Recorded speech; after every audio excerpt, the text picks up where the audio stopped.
దేవునికి స్తోత్రం. హల్లెలూయా. గట్టిగా చెప్పండి హల్లెలూయా. నేను ఎప్పుడు హల్లెలూయా మీరు గట్టిగా చెప్పడమే. దేవునికి స్తోత్రం. హల్లెలూయా. హల్లెలూయా. హల్లెలూయా. ముందుగా దేవుడికి నా వందనాలు. ఈ సమయం పాస్టర్ గారికి యేసు అందరికీ వందనాలండి. సమస్త మహిమ ఘనత ప్రభావం యేసు ప్రభువు నామములో చెల్లును గాక. ఆమేన్. గడిచిన నెల నుంచి ఈ నెల వరకు ఉపవాస ప్రార్థన గడిచిన నెల జరిగింది.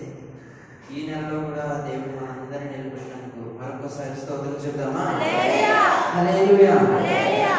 ఈ సంతోషం ఈ హుషారుంటే ఎలా ముందుకు వెళ్ళిపోవచ్చు. గడిచిన నెల పాస్టర్ గారు మాట్లాడారు, మళ్ళీ ఈ నెల నాకు ఈ అవకాశం ఇచ్చారు. దేవుడు మనందరినీ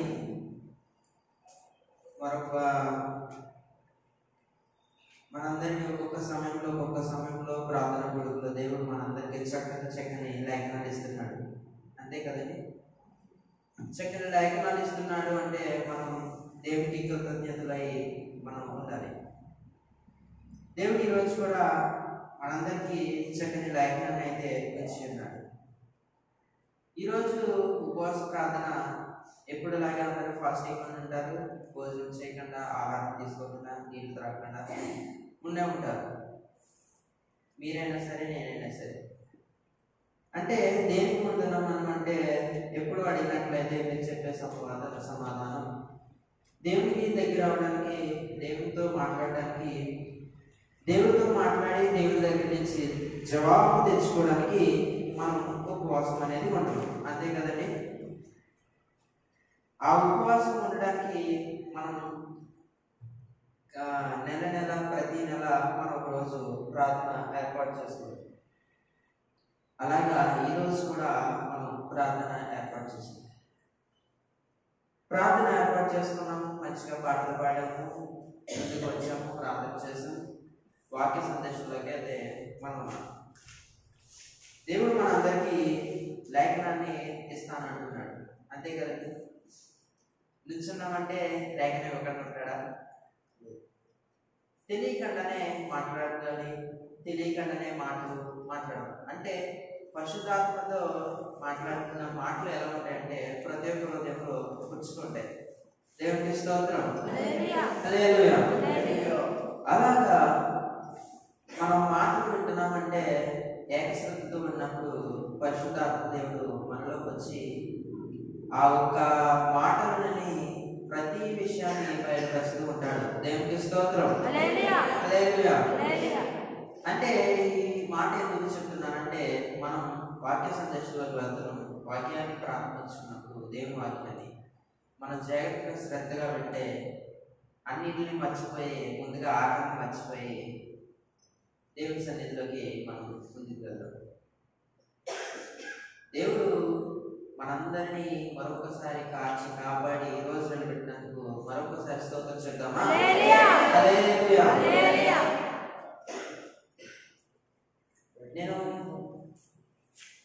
నేను మొన్న ఆదివారం ఒక లేఖనాన్ని చెప్పాను. ఏంటది ఒకసారి నాకు గుర్తు చేస్తారని మర్చిపోయాను. మొన్న ఆదివారం ఏం సిద్ధపాటు? దేవుని సిద్ధపాటులో ముందుగా ఒక వచనాన్ని మీకు చూపించాను. అదొకసారి తెలుద్దామా? ద్వితీయోపదేశ కాండము, పాత నిబంధనలో 5వ కాండం 2వ అధ్యాయం. ద్వితీయోపదేశ కాండము 2వ అధ్యాయం. నాకు ఇచ్చిన సమయంలో త్వరగా ముగించాలని ఆశిస్తున్నాను.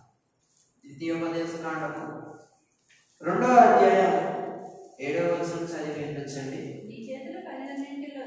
నీ చేతి పనులన్నిటిలోనూ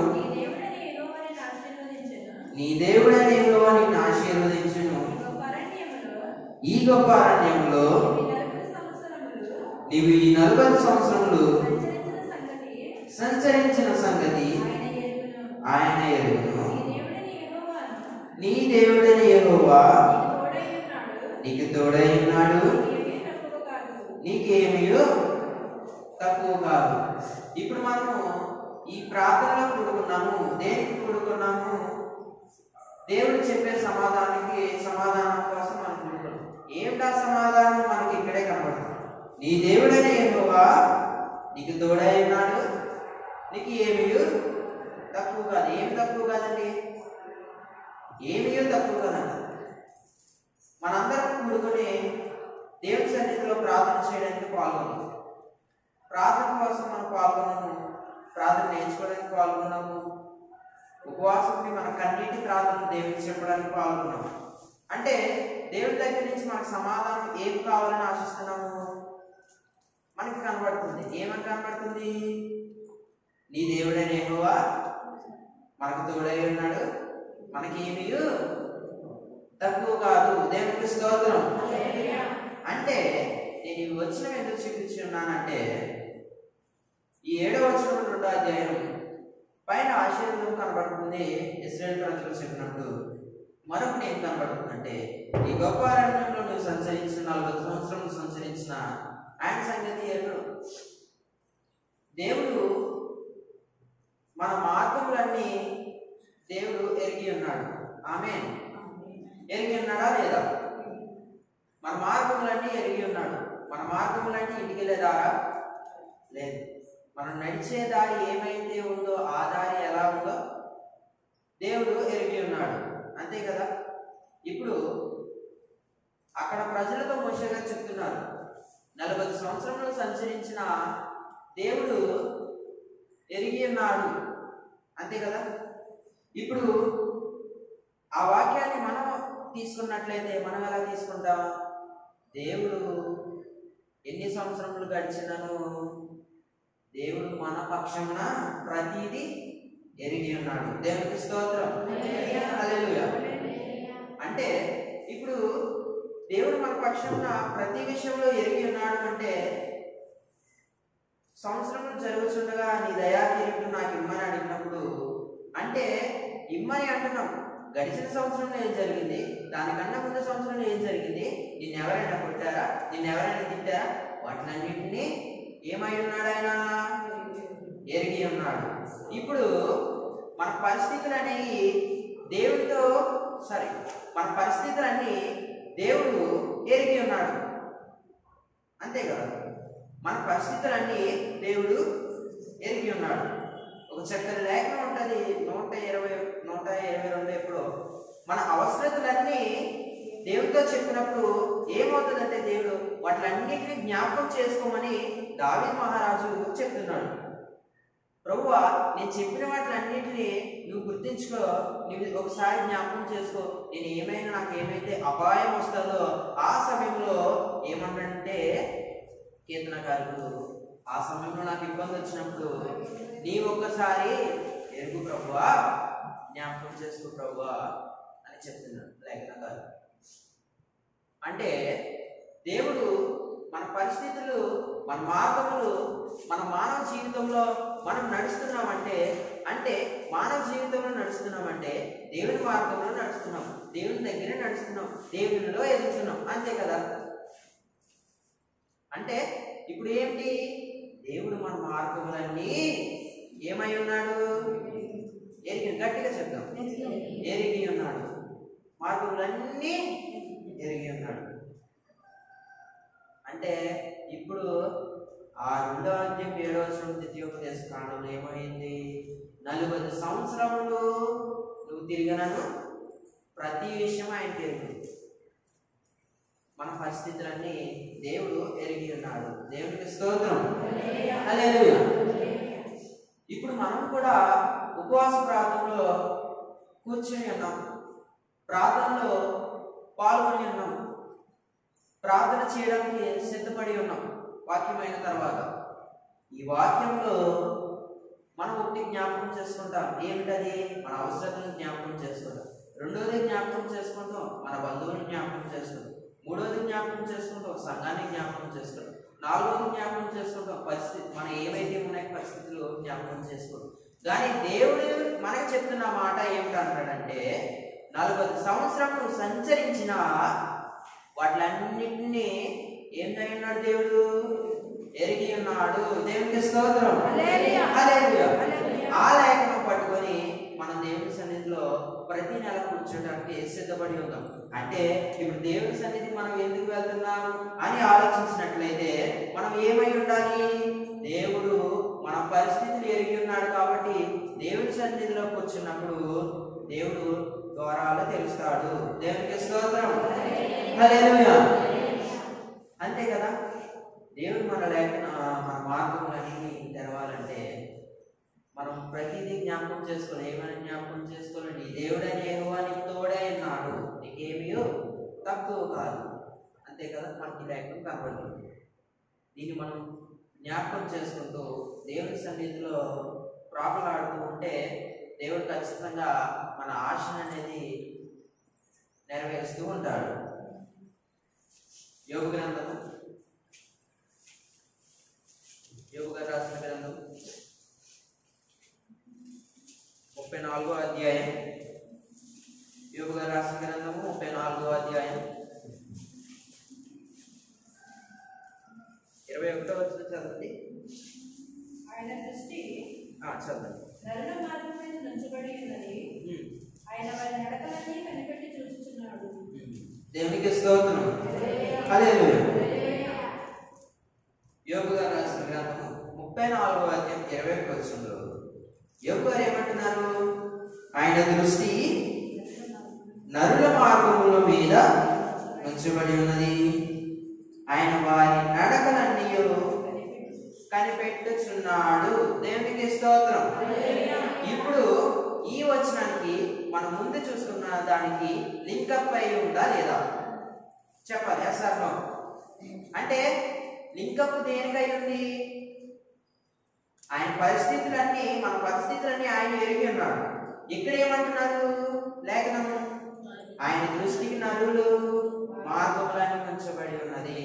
దేవునికి స్తోత్రం. ఆయన వారి నడకలన్నీ కనిపెట్టుచున్నాడు. మనం నడిచే ప్రతి నడక, ఎటు వెళ్తున్నాము, ఏం చేస్తున్నాము, ప్రతిదీ ఆయన పరిశీలించుచున్నాడు. దేవునికి స్తోత్రం. అంటే భూమి మీదకి ఆయన చూసినప్పుడు ఎవరు మంచివాళ్ళు, ఎవరు గొప్పవాళ్ళు, ఎవరు చెడ్డవాళ్ళు, ఎలా ఉన్నారు, దేవుని సన్నిధిలో ఎలా ఉంటున్నారు అని ఆయన పరిశీలించినప్పుడు ఒక్కరు కనబడతలేదు అని అంటున్నాడు. ఆ ఒక్కరిలో కనబడతలేదు అంటే ఇప్పుడు ఏంటంటే ఇప్పుడు ఆయన ఏం చేస్తున్నాడు? పరిశీలిస్తున్నాడు. అందుకే ఈ వచనం ఏమంటుంది? ఆయన దృష్టి ఎవరి మీద ఉంది? మన మీద ఉంది. దేవునికి స్తోత్రం. అంటే ఇప్పుడు ఆయన దృష్టి మన మీద ఉన్నప్పుడు మనం ఎలా ఉండాలి, ఏమి జ్ఞాపకం చేసుకోవాలని చెప్పాను నేను.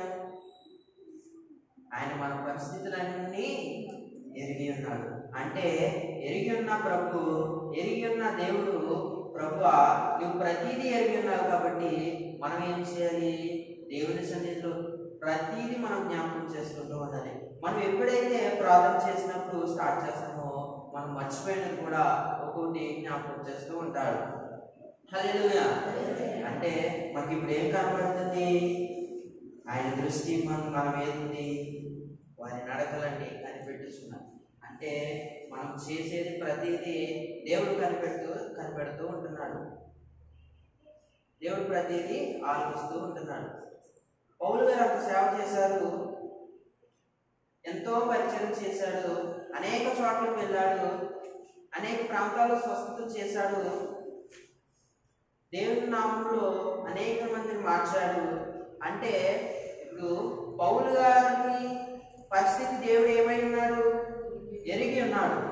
తర్వాత ముందు ఎలా ఉన్నాడు, తర్వాత ఎలా ఉంటాడని దేవుడు తెలుసుకుని ఉన్నాడు. తెలిసిన ప్రభు పౌలు గారి పరిచయం చేశాడు. ప్రతిదీ చేసినప్పుడు పౌలు గారి నడకలన్నీ దేవుడు కనిపెడుతున్నాడా? ఆయన నడకలన్నీ దేవుడు చూస్తున్నాడా? ఆయన ఎటు వెళ్తున్నాడో దేవుడు చూస్తున్నాడా? చూస్తున్నా. అంటే ఆయన అంత ఆత్మీయంగా, అంత ఆత్మీయ స్థితిలో ఎంతలా పడిపోయినా సరే దేవుని సన్నిధిలో ఆయన అలాగే పరిగెడుతున్నప్పుడు దేవుడు ఏం చేశాడు? ఆయన నడకలన్నీ కనిపెట్టుచున్నాడు. ప్రతిదీ కనిపెట్టినప్పుడు మన నడకలు ఆయన కనిపెట్టకుండా ఉంటాడా? కనిపెట్టకుండా ఉంటాడా? ప్రతిదీ కనిపెడుతూ ఉంటాడు. మనం ఎక్కడికి వెళ్ళినా, ఏ చోటకి వెళ్ళినా, ఏం చేసినా, మనం ఎక్కడున్నా, ఏం మాట్లాడినా ప్రతిదీ ఆలకిస్తానంటున్నాడు. మనం మాట్లాడే మాటలు ప్రతిదీ, ఆ మాటలో దోషం ఉందా, ఆ మాటలో ఏముంది, ఆ మాటలో చెడ్డ ఉందా, మంచి ఉందా, ప్రతిదీ ఆలకిస్తాడు ఆయన. అదే కనిపెట్టుచున్నాడు. దేవునికి స్తోత్రం. హల్లెలూయా. అంటే ఇప్పుడు మనం ఆయన కనిపెడుతున్నాడంటే మనం ఎంత జాగ్రత్తగా ఉండాలి? ఆయన కనిపెడుతున్నాడంటే మనం ఎలా ఉండాలి? ఆయన ఎరిగి ఉన్నాడు. ఏంటి, ఈ రోజు ఎక్కడి నుంచి వెళ్ళిన తర్వాత నువ్వేం చేస్తావో ఆయన ఎరిగి ఉన్నాడు. అప్పుడు మనం ఎలా ఉండాలి? అది మనం ఆలోచించాలి. మనం ప్రార్థనలో కూర్చుంటున్నామంటే, దేవుని సన్నిధిలో వాక్యం వింటున్నామంటే మన పరిస్థితి ఎలా ఉంది, మనం మాట్లాడేది ఏముంది, మనం మాట్లాడే స్థితి, మన మాటలు పద్ధతి ఎలా ఉంది, ఒకరిని ద్వేషించినట్లుందా, ఒకరి గురించి మంచి చెప్పినట్లుందా, దేవుని గురించి మాట్లాడేది ఉందా దాంట్లో అని కూడా చూస్తాడు. అది ఏమైంది? కనిపెట్టుచున్నాడు. అంటే యోబు గారు రాశారు ఏమని? ఆయన దృష్టి నరుల మీద ఉంది. దేవునికి స్తోత్రం. మనకి అందరికీ తెలిసిన లేఖనము 1వ కీర్తన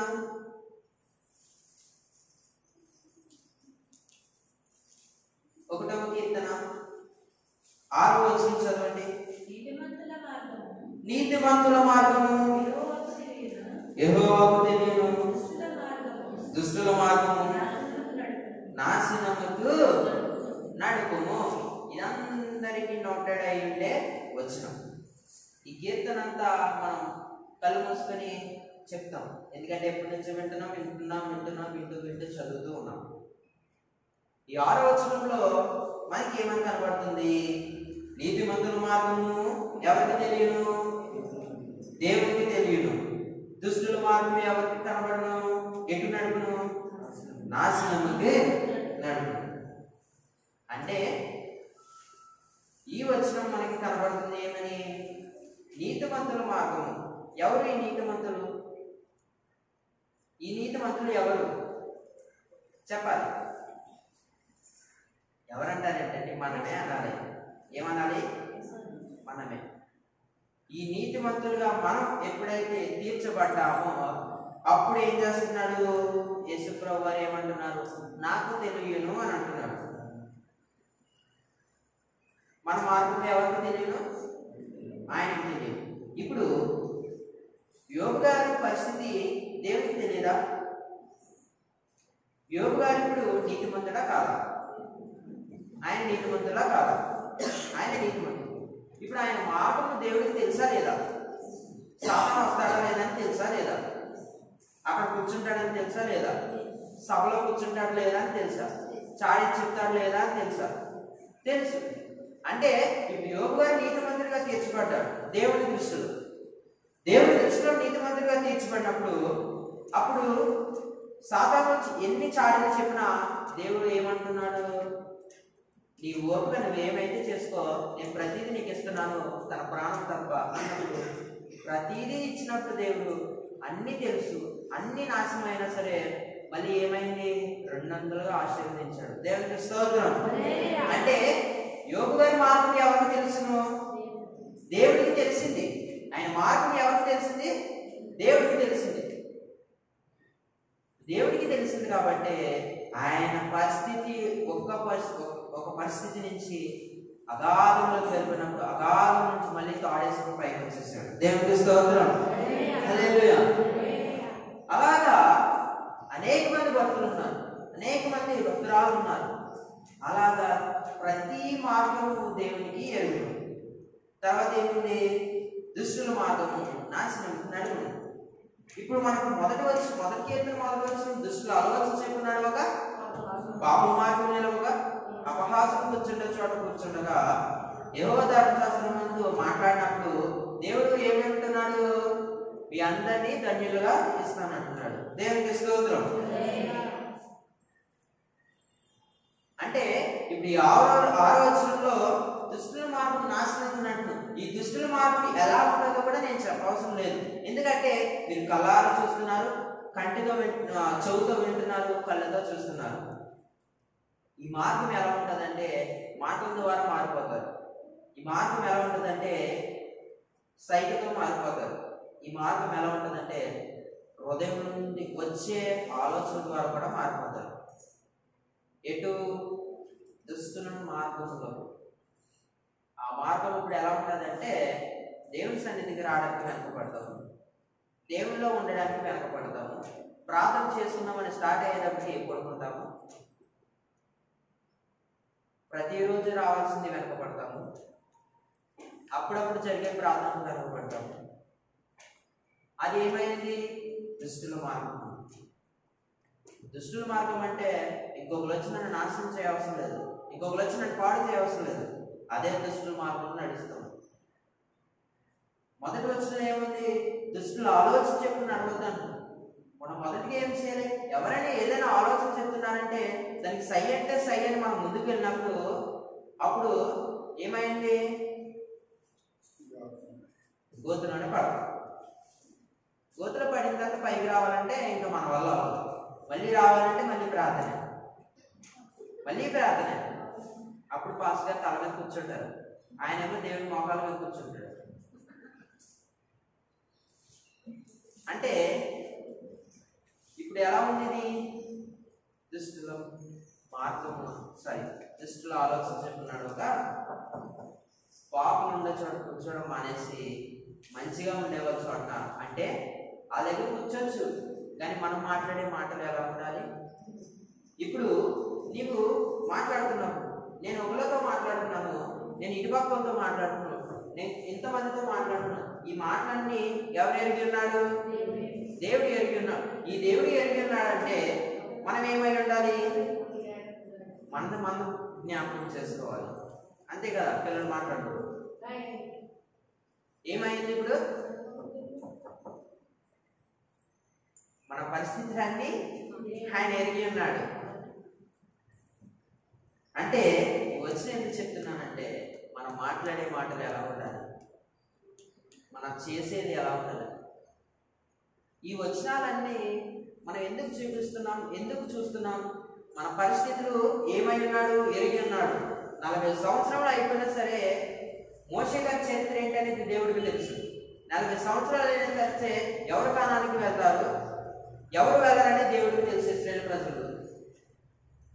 మన పరిస్థితి, మనం రేపు ఉంటామో, ఈరోజు సాయంత్రం కాలం ఉంటాము, ఇప్పుడు ఉంటాము, అది ఎవరికి తెలుసు?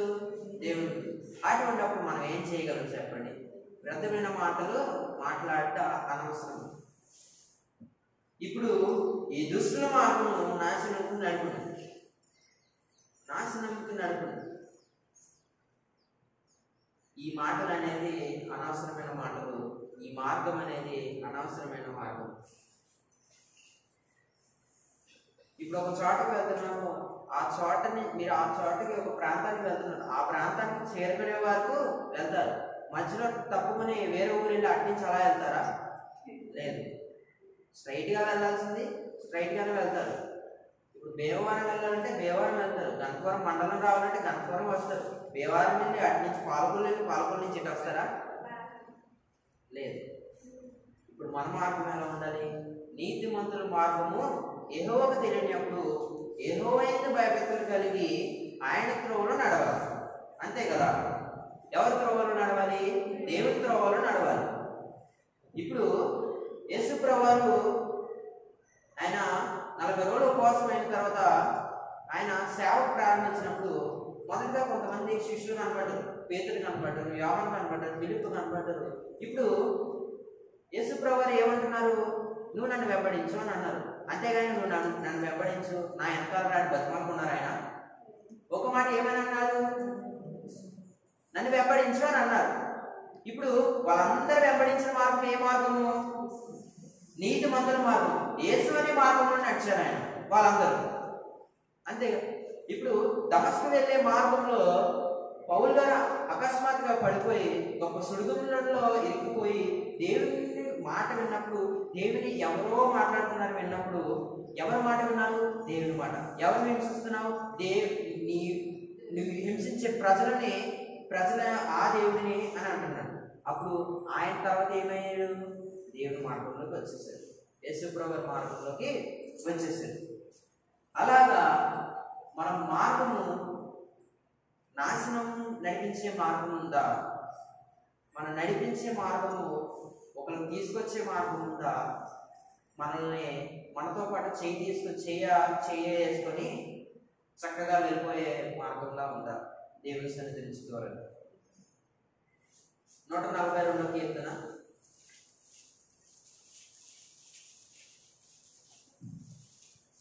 142వ కీర్తన 3వ వచనం.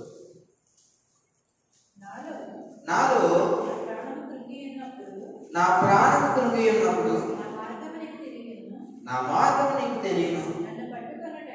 నన్ను పట్టుకొనుటకై నేను నడవలసిన త్రోవల చాటుగా పగవారు. దేవునికి స్తోత్రం. ఇప్పుడు మనకి మరొక లేఖనం కనబడుతుంది. దేవుడు మరొక లేఖనాన్ని బయలుపరిచాడు. ఏమనుంది?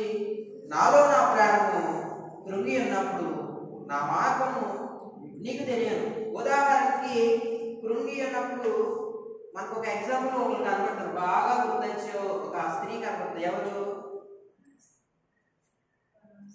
హన్నా గారు ఏమయ్యారు? ఎంతో దుఃఖాకాంతురాలయ్యారు. ఎంత బాధ వస్తే కానీ, ఎంత హృదయంలో ఉన్న బాధ వేదన వస్తే కానీ ఆవిడ కూర్చొని ప్రార్థన చేయడానికి సిద్ధమైంది.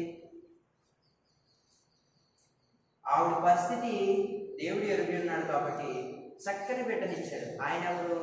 సమూయేలు గారు. అలాగా ఈ వచ్చిన మనకి ఏమని కనబడుతుంది? నాలో నా ప్రాణము కృంగినప్పుడు నా మార్గము తెలియను. ఎవరికి తెలియను? దేవుడికి తెలియను. దేవుడికి తెలియదు.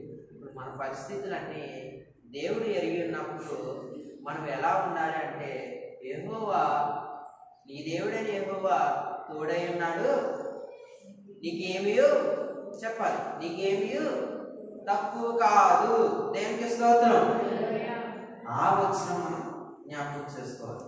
దేవచనం దేవుడు ఉన్నాడు, ఐ డోంట్ కేర్ అన్నట్టు ఉండాలి.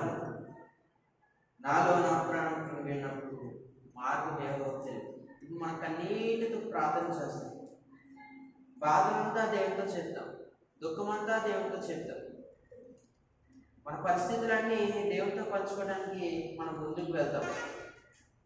ఏమైతే ఉందో సమస్య, ఏమైతే ఉందో ఇబ్బంది, మన బాధలన్నీ ఎంత ఏమైతే ఉందో, ఇంట్లో సమస్యలు కానీ, ఇబ్బందుల సమస్యలు కానీ, బంధుమిత్రుల సమస్యలు కానీ, ప్రతిదీ ఎప్పుడు చెప్తాం? మనం ప్రార్థన చేసినప్పుడు చెప్తాం. ఆ ప్రార్థన ఎలా ఉంటుంది? కృంగిపోతాం. మనం తెలియకుండానే బాధ వస్తుంది, తెలియకుండానే వేదన.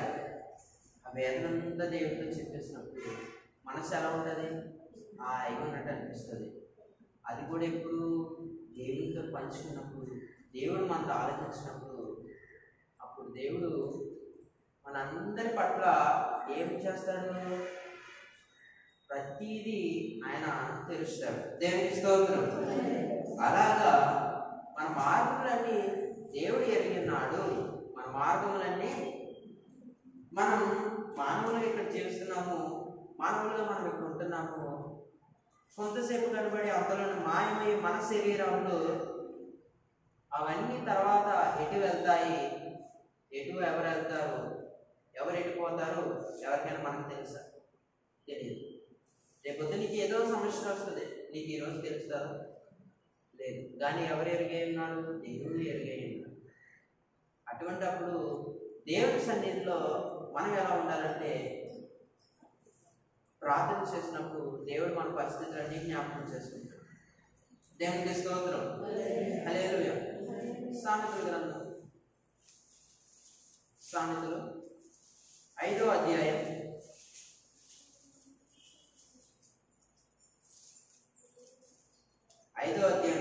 21వ వచనం. నరుని మార్గములను యెహోవా ఎరుగును,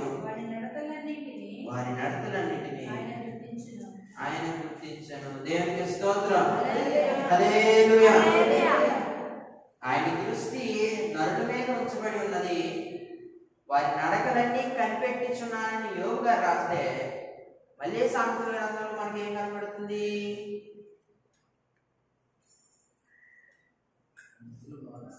నరుల మార్గము యెహోవా ఎరుగును, వారి నడకలన్నిటినీ ఆయన గుర్తించును. మన మార్గములని ఎవరు గుర్తించును? దేవుడు. మన పరిస్థితులన్నీ దేవుడు జ్ఞాపకం చేసుకుంటాడు. జ్ఞాపకం చేసుకుంటున్నాడు అంటే మన జీవితంలో, మన పరిస్థితిలో మనం ఎలా ఉండాలో ఆలోచించినట్లయితే, దేవుడు మన అందరి పట్ల జ్ఞాపకం చేసుకుంటూ ఉన్నప్పుడు మనం ఎలా ఉండాలంటే దేవుడి దగ్గరగా ఉండాలి. దేవుడికి స్తోత్రం. హల్లెలూయా. అలాగా మనం కృంగి ఉన్నప్పుడు మన బాధలు, మన పరిస్థితులు ప్రతిదీ జ్ఞాపకం చేసుకోవాలి. దేవుడే చేస్తాడని కూర్చుంటే, దేవుడే చేస్తాడని కూర్చుంటే ఏమవుతుంది? తర్వాత ఆయన చేయడు, మనకు అవ్వదు, మన గోతులో పడతాం. అలాగా దేవుడు మన పట్ల ప్రతిదీ జరిగించాలి అంటే, ప్రతిదీ మనకి కార్యం జరగాలంటే ఏం అవసరతలు ఉన్నా, ఏ ఇబ్బందులు ఉన్నా దేవుడితో పంచుకున్నట్టు మనం ముందుకు ఉన్నామంటే, దేవుడు మనందరినీ ఎరిగి ఉన్నాడు. కాబట్టి మనం ఎలా ఉండాలి? భయభక్తులతో నీతిమంతులుగా ఉండాలి, విశ్వాసంలో ఉండాలి. అలాగా మనం ఎప్పుడైతే ఉంటామో దేవుడు మనందరినీ చూస్తున్నాడు. అంటే చూస్తున్నాడు, ఎరిగి ఉన్నాడు. ఎందుకు ఈ లేఖనం చూపించున్నాను అంటే, మనం ప్రార్థన చేయడానికి సిద్ధపడి ఉన్నాము. ఉపవాస ప్రార్థనలో కన్నీటి ద్వారా దేవుడితో చెప్పి ఉన్నాము. అంటే చెప్పి ఉన్నాం కాబట్టి దేవుడు మన అందరి పట్ల దేవుడు ప్రణాళిక ఉంటుంది. ప్రతిదీ ఆయన ఎరిగి ఉన్నాడు అని జ్ఞాపకం చేయడానికి ఈ వచనాలు అనేది మీకు చూపించడం జరిగింది.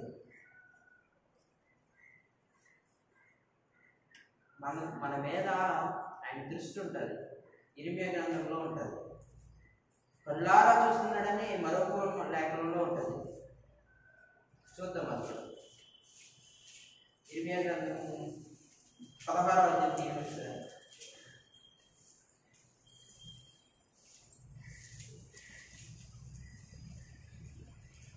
17వ వచనం చదవండి. ఏలయనగా వారి పోయిన త్రోవలన్నిటిని మీద దృష్టి ఉంచితిని. ఏదియు నా కన్నులు మరుగు కాలేదు, వారి దోషమును మరుగై ఉండదు. దేవునికి స్తోత్రం. మన దోషము ఎవరికి మరుగై ఉండదు? దేవుడికి మరుగై ఉండదు. మన దోషము, మన తప్పులు తెలుసు దేవుడికి. మనం ఎలా ఉంటున్నామో తెలుసు, మన పరిస్థితులు ఎలా ఉన్నాయో తెలుసు, నేను ఎటు వెళ్తున్నానో తెలుసు, నేను ఏం చేస్తున్నానో తెలుసు, నేను కాలేజీలో ఎలా ఉంటున్నానో తెలుసు, మీరు ఎలా ఉంటున్నారో తెలుసు, ఒకరితో మాట్లాడేది తెలుసు, మీరు చేసే ఎలా ఉంటుందో తెలుసు, మీరు ఒకరికి డబ్బు ఇచ్చినప్పుడు ఎలా ఉంటుందో తెలుసు. అంటే ప్రతీది తెలిసి ఉన్నాడు దేవుడు. ప్రతీది మనం ఏమైతే తప్పులు చేసామో వాటిలన్నిటి కూడా దేవుడు తెలుసుకొని ఉన్నాడు. ప్రతీది ఏది మరుగై ఉండదంటండి. దేవుడికి ఏది మరుగై ఉంటుంది. ఇప్పుడు మనం బిల్డింగ్ కట్టేసుకొని మన లోపల కూర్చొని తలుపులేసుకుని కూర్చుంటే ఆయన చూడలేము అనుకుంటున్నామా? కాదు. బిల్డింగ్ అవసరం లేదు. మన బాడీకి స్కానింగ్ చేస్తారు. స్కానింగ్ తీసినప్పుడు ఏమైతే ఉందో అది కనబడుతుంది. దేవుడి కళ్ళు అటువంటి. బిల్డింగ్ అవసరం లేదు, ఏమీ అవసరం లేదు, వాతావరణంలో కూడా కనబడతాయి. ఆయన కళ్ళు అంతా షార్ప్. ఇప్పుడు దేవుడికి ఏది మరుగులేదు. ఏది ఏమైంది? ఏలయంలో వారు పోయిన త్రోవలన్నింటినీ మీద దృష్టి ఉంచితిని. ఏది నా కన్నులకు మరుగులేదు. మన త్రోవలన్నిటి మీద దృష్టి ఉంచున్నాడు. మనం వెళ్ళే చోటకి, మనం చేసే పరిస్థితులు, మనం ఉంచే ఏవైతే ఉన్నాయో వాటిలన్నిటి మీద దృష్టి ఉంచున్నాడు. ఏది నా కన్నులకు మరుగులేదు, వారి దోషము నాకు కనబడి ఉన్నది, మన తప్పులు కనబడి ఉన్నాయి. ఇప్పుడు మోషే గారు కొండ మీదకి వెళ్ళి పలకలై తయారు చేస్తున్నప్పుడు, ఆజ్ఞలు తయారు చేస్తున్నప్పుడు, కింద వేలో మోషే గారు చనిపోయారని బంగారు దూడని తయారు చేస్తారు. తయారు చేసినప్పుడు ఇప్పుడేమో మోషే గారితో దేవుడు అక్కడ ఉండి వాటిని అన్నింటినీ రాస్తూ ఉంటారు. కానీ దేవుడికి ఎలా తెలుసు కింద ఎలా జరుగుతుందని? దేవుడికి ఎలా తెలుసు కింద ఎలా ఉంటుందని? ఇప్పుడు ఏమైంది? వారి దోషము ప్రతిదీ ఏమై ఉన్నాడు? కనబడి ఉంటుంది. ప్రతిదీ కనబడి ఉంటుంది. ఇప్పుడు ఆయన కన్నులు ఒక పక్క రాస్తున్నా, ఆయన ఒక పక్క చేస్తున్నా, ఆ పక్క మోషే గారితో ఉంటున్నా, మోషే గారితో మాట్లాడుతున్నా, కింద ఏం జరుగుతుంది కొండ కింద అనేది కూడా తెలుసు. అలాగా దేవుడు మనందరినీ మన పరిస్థితులు అన్నీ ఎరిగి ఉన్నాడు. అలాగే ఇంకొక మాట చూద్దాం. 32 అదే గ్రంథము ఇర్మియా గ్రంథం 32వ అధ్యాయం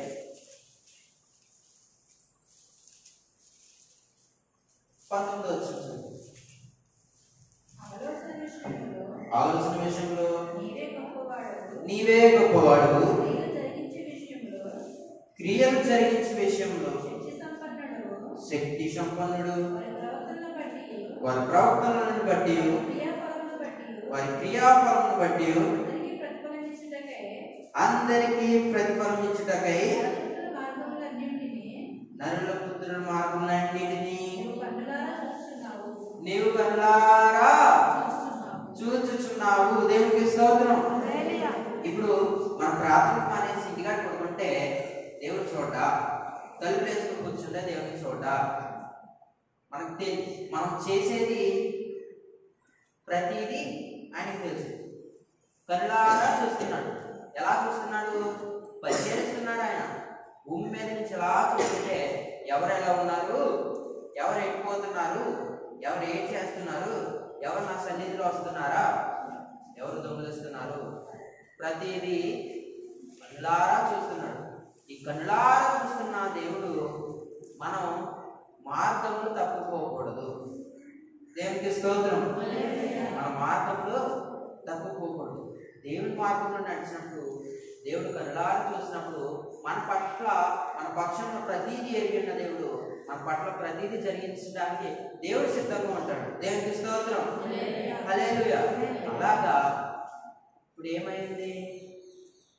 మన పట్ల అన్ని జ్ఞాపకం చేసుకుంటాడు. ఆయన ప్రతిదీ చూస్తాడు. ఏముంటుంది ఇక్కడ?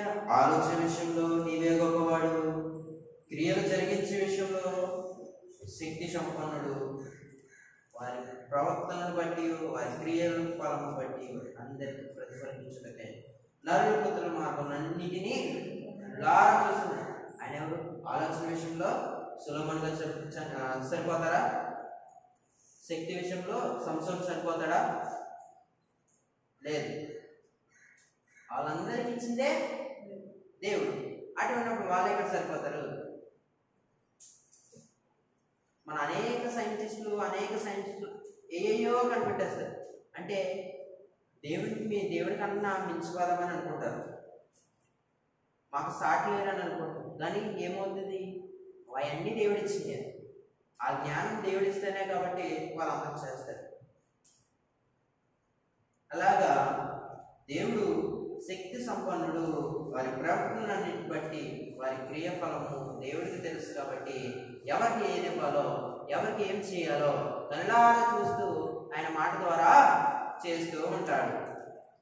అలాగా దేవుడు మన మార్పులన్నీ ఏమై ఉన్నాడు? ఎరిగి ఉన్నాడు. ఈ ఎరిగి ఉన్న దేవుడికి మనం ఎలా ఉండాలంటే, ఎలా ఉండాలి? నీ దేవుడైన యెహోవా మనకి తోడై ఉన్నాడు కాబట్టి మనకి ఏమియో చెప్పాలి. ఏం తక్కువ కాదు, ఆశీర్వాదం తక్కువ కాదు. నీ చేతి పనులన్నింటిలో దేవుడు ఆశీర్వదిస్తున్నాడు. నువ్వు ఎట్టిపోయినా ఈ 40 సంవత్సరంలో సంచరించినా ఎక్కడికి వెళ్ళినా ఆయన ఎరిగి ఉన్నాడు. కాబట్టి ఈ దేవుడనే యెహోవా నీకు తోడై ఉన్నాడు, నీవు భయపడు అని మనకి లేఖనంలో కనబడుతుంది. అంటే ఇప్పుడు మనం ఎలా ఉండాలి అంటే, ఆయన ప్రతీదీ ఎరిగి ఉన్నాడు కాబట్టి, ఆయన ప్రతి విషయంలో తెలుసుకుని ఉన్నాడు కాబట్టి మనం ఎలా ఉండాలి? దేవునికి దగ్గరగా ఉన్నామా? దేవునిలో ఎదుగుతున్నామా? మన దేవునికి ప్రార్థన చేస్తున్నామా, దేవుని సన్నిధిలో దొంగలిస్తున్నామా, ప్రతిదీ జ్ఞాపకం చేసుకోవాలి. సాతాను ఎలా అంటే మంచిగా ఏదైనా జరుగుతుంటే మధ్యలో అగ్గిపుల్ల స్వామిలాగా అగ్గిపుల్ల వేసేసి వెళ్ళిపోతాడు. అగ్గిపుల్ల వేసినంటే అది అంటుకున్న తర్వాత ఆరదు. మన నీళ్ళు వేసిన ఆరే అగ్గిపుల్ల కాదు, అది ఆరే మంట కూడా కాదు. అగ్గిపుల్ల వేసాడంటే మొత్తం ఏమవుతుందంటే చెప్పాలంటే మన పరిస్థితులు మారిపోతాయి. యోబు గారి పరిస్థితి ఎలా మారిపోయింది? ఆదాము అవ్వగారిని సృష్టించారు, తప్పు ఏమీ లేదు వాళ్ళ దగ్గర. వాళ్ళు అప్పుడే సృష్టించబడ్డారు, వాళ్ళు అప్పుడే ఉన్నారు, వాళ్ళు అప్పుడే పుట్టారు. ఆదాముతో అంటాడు, నేను ఎవరో తెలుసు అంటే నీవు నాకెందుకు తెలియదు అని అంటాడు. అవ్వగారిని అవ్వని తయారు చేసినప్పుడు అవ్వతో పాపం చేస్తుంది. ఏమిటై? పండు తింటుంది. ఆ పండు తిన్నందుకు తప్పు లేదు, కానీ దేవుడి మాటని వ్యతిరేకించారు. దేవుడు తినద్దు అన్నప్పుడు దేవుడు పరిశీలించడానికి ఆ చెట్టు పెట్టి తినద్దు అన్నాను అక్కడ పెట్టినప్పుడు సాతాను ప్రేరేపిస్తాడు. దగ్గరికి వచ్చి పాము ద్వారా తిను తిను తిను తిను అని పాము మాట్లాడినప్పుడు అయ్యి బాబు వద్దు, దేవుడు ఇక్కడ ఉంచి తినొద్దు అన్నాడని సాతానుతో అన్నప్పుడు మరి సాతాను పాము శరీరంలో ఉన్నాడు. ఇక తిననేటప్పటికీ దానికి ఆశ కలిగించినప్పుడు, ఆవిడకి ఆశ కలిగించినప్పుడు వెంటనే తినడం జరుగుతుంది. అంటే ఇప్పుడు సాతాను అక్కడ అగ్గిపుల్లలు వేసేసాడు లేదా ఆ ఏదైనా తోటలో. అలాగా మన పరిస్థితులన్నీ ఎలా ఉంటాయంటే మంచిగా ఉన్న పరిస్థితుల్ని తిప్పేయడానికి సాతాను సిద్ధంగా ఉంటాడు. ఎవరు సిద్ధంగా ఉంటాడు? మన పరిస్థితులన్నీ మంచిగా మన పరిస్థితులన్నీ తిప్పడానికి దేవుడు సిద్ధంగా ఉంటే దేవుడు తిప్పునే అన్ని మళ్ళీ సాతాను రివర్స్ చేయడానికి సిద్ధంగా ఉంటాడు. వాటిలన్నింటినీ జయించాలంటే, వాటిలన్నింటినీ మనం ఉండాలంటే ఎలా ఉండాలంటే దేవుని దగ్గర ఉన్నప్పుడు దేవుడు ప్రతిదీ ఎరిగి ఉన్నాడని మనం ఒకటి జ్ఞాపకం చేసుకుంటే దేవుడు మనకి ఏమై ఉన్నాడు? ఏమీయో తక్కువ కాదు, మంచి చక్కని ప్రతిఫలం ఇస్తాడు. అలాగా దేవునికి మన దగ్గర ఎదుగుతూ దేవుని సన్నిధిలో ఎదుగుతూ దేవుని మనం ప్రార్థన చేయడానికి సిద్ధపడి ఉన్నాం. కాబట్టి దేవుని సన్నిధిలో ప్రార్థన చేసుకుంటూ ప్రభువా నీవు ఉన్నావు, నా పరిస్థితులన్నీ ఎరిగి ఉన్నావు, కాబట్టి నేను అందుకే ధైర్యంగా వచ్చి నీ సన్నిధిలో ప్రార్థన చేస్తాను, నువ్వు చేస్తావని. అలాగా మనం ఎలా ఉండాలి ప్రార్థన విషయంలో? అంతలా ప్రార్థన చేసినప్పుడు దేవుడు ఖచ్చితంగా నెరవేరుస్తాడు. అంతే కదండి. ఎంత చక్కగా ఆశీర్వదిస్తాడు. సొలొమోను గారు అక్కడికి వస్తున్నారంటే రాజ్యాలన్నీ గడగడలాడేస్తాయి, రాజ్యములన్నీ. అంటే దేవుడు ఎంతలాగా ఆశీర్వదించాడు, ఎంత శక్తిగా ఉంచాడు. అలాగా మన పరిస్థితులు, మన హృదయంలో ఏమవుతుందో దేవుడితో కృంగి ఉన్నప్పుడు, మన దుఃఖములన్నీ దేవుడితో చెప్పినప్పుడు, ఆయన చేయడానికి సిద్ధంగా ఉన్నప్పుడు మనం కూడా ప్రార్థన చేయడానికి సిద్ధమైన ఈ చిన్న మాటలు దేవుడు తీసుకుంటారు. ఆమేన్.